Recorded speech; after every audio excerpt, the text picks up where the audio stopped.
I'm a person that's very transparent. Like I don't talk about people behind their back. And if somebody come to me talking to somebody about behind their back to me, I'm like, no, I try. He gets mad at me all the time because I always try to say, no, this person is a good nigga. No, they ain't like that. Probably ain't like that. I try to make excuses for people, but he always like, can't make excuses for everybody. Can't be doing that. But I still do it because, you know, I understand that everybody make mistakes. You know what I mean? He always get mad at me like, you sophist, you know. And he be ready to take people's head off now on duty. But you know.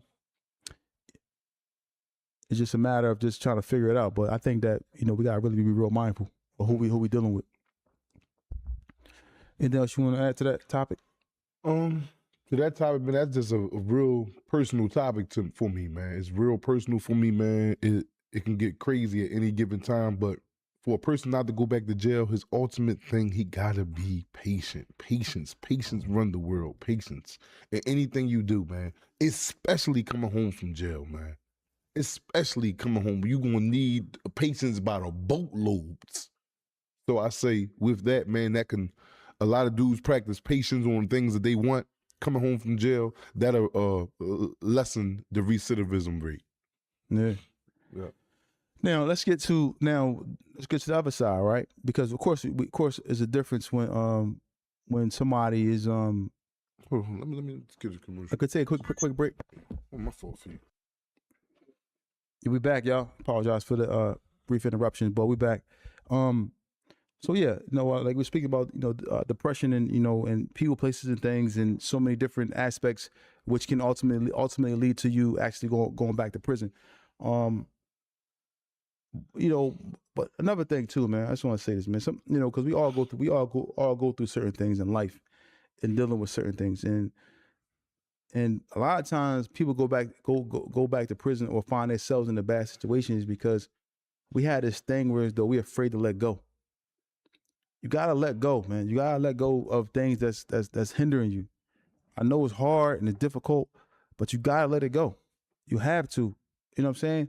Because it's going to affect you financially. It's going to affect you mentally.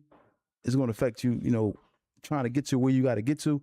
You got to just shake off that dead weight of and accept people and be around people that give you energy that put into you, opposed to people that take from you, because you're trying to accomplish things in life. And this is me talking to myself because I had to do that.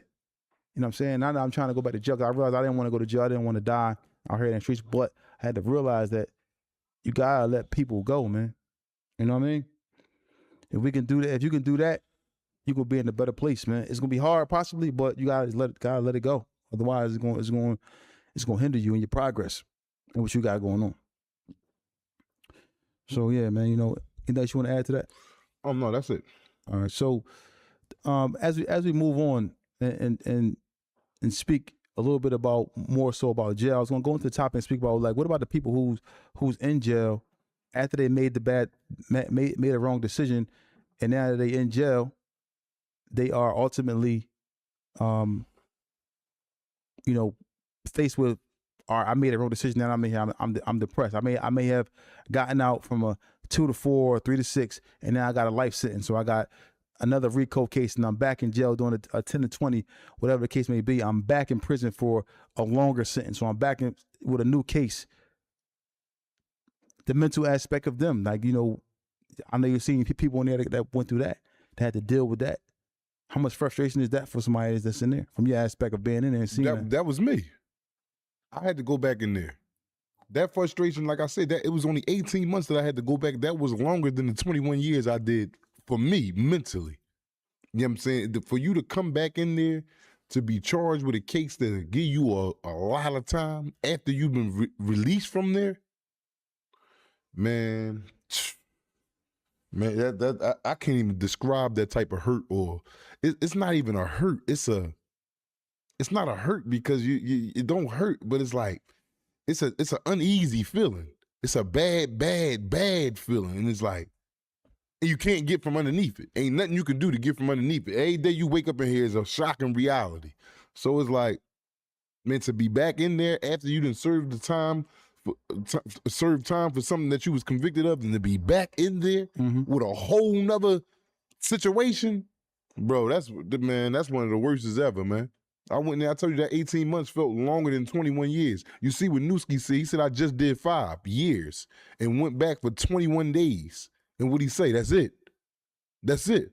That's what I told the judge before. I said, regardless of you sentence me to a year to 40 years, it's gonna be up to me of how I don't want to come back in here no more. You have a dude to come home to doing 20 years and be right back in there a year later. A year later, regardless of how he feel or whatever, dudes is doing that at an alarming rate. So, you just got to pace yourself, man. Be patient, man. But with that whole feeling with that, man, it's bad, bro. It's bad. You back in there, you like, damn, this again. You a little bit more sharper because you know how the judicial system work because you just was in here and served time. So you know everything that could happen to you. Everything just weighs on you even harder than that first bid, man, because you know better now. You know the laws a little bit more.